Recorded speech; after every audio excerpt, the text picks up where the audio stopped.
Alright, you guys ready to get fucking weird? I'm not a religious man, but I once banged a Baptist girl in her church. And I'm pretty sure that's the closest I'll ever come to God. Anybody have any idea what you call a quadriplegic baby? Anybody? Fucking weird. It's fucking weird, alright? So, I was dating a girl when I was younger. I had moved out into my first apartment. And I hadn't bedded her yet, and I really wanted to. So my roommate decides we're going to throw a party so I can seal the deal.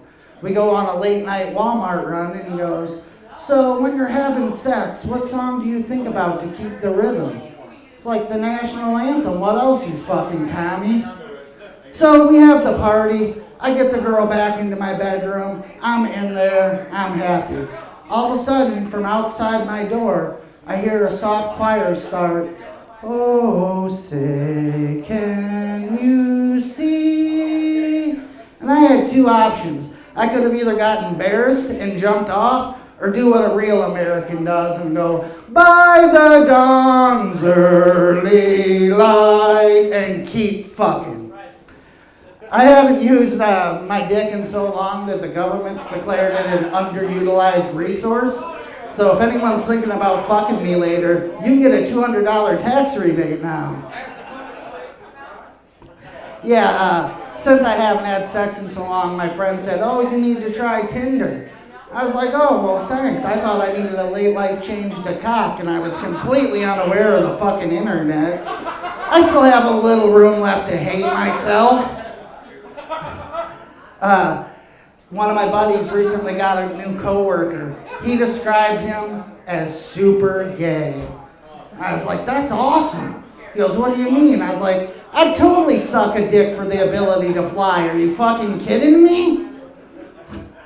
I'm a big supporter of the First Amendment. I hate when people censor words that aren't even offensive. Two such words are moist and squishy.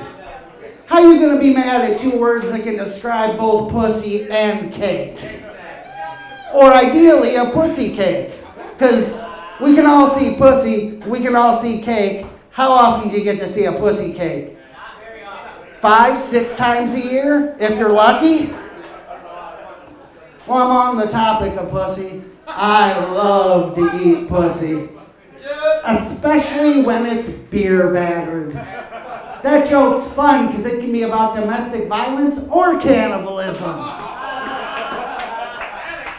I love people with unique names. There's an offensive coordinator for the Detroit Lions. His name is Jim Bob Cooter.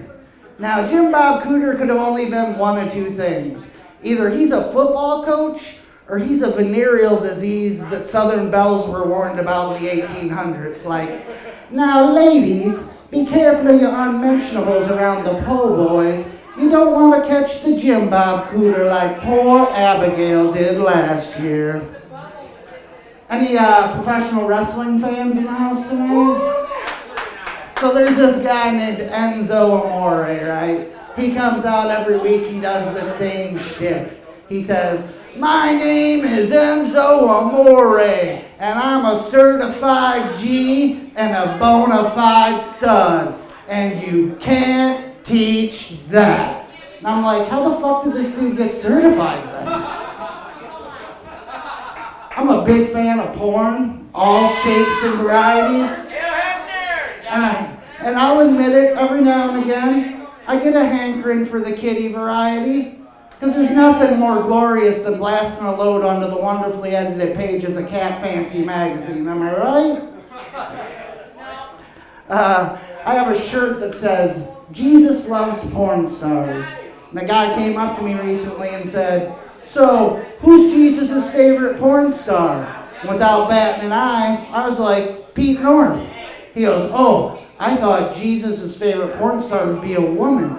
And I was like, "Who are you to question the word of Christ?" And then I threw rocks at him until he ran away.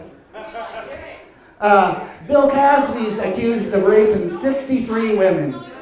That number is significant Because that's the same number of home runs Sammy Sosa hit back in '99.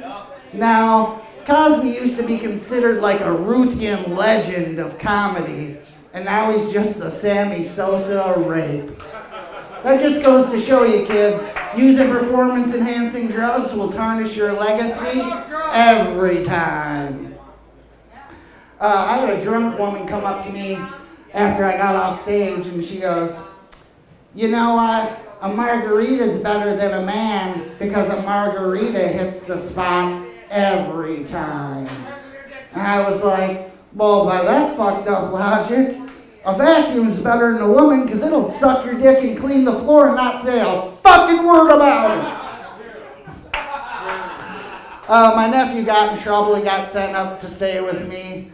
And I decided to give him some uncle-like advice. I'm like, "Logan, you're 16, you're in high school, buddy. Do as much fucking now as you possibly can." He's like, "Uncle Chris, that's weird. Why would you say that?" I said, "Because it doesn't matter if you're a man or a woman, that urge to fuck high schoolers never goes away. And sooner than you know it, you'll be able to be arrested for it." So I work at a record store, and guy came in and he's like, "Dude, I'm super stoned." I was like, "Man, I need to get high with you and run around in a cake talking to animals." Now that I think about it, I know this dude who's super gay. We can all be super friends and fight super stupid stereotypes. All right, I'm going to end on this. I started by saying I'm not a religious man, but if there's a luxury box in hell, I'm pretty sure I earned a ticket for all the festivities, where Hunter S. Thompson, Bill Hicks, and I can be doing blow-off Mae West ass as we wait for the midnight showing of Adolf Hitler being autoerotically sodomized by a mutated John Holmes cock that's now grown so large it can ass rape a motherfucker and choke him out at the same time. Besides, if moral absolution is granted upon request, heaven's bound to be full of dickheads anyway. My name's Chris Coffman. That's my time. Thank you guys.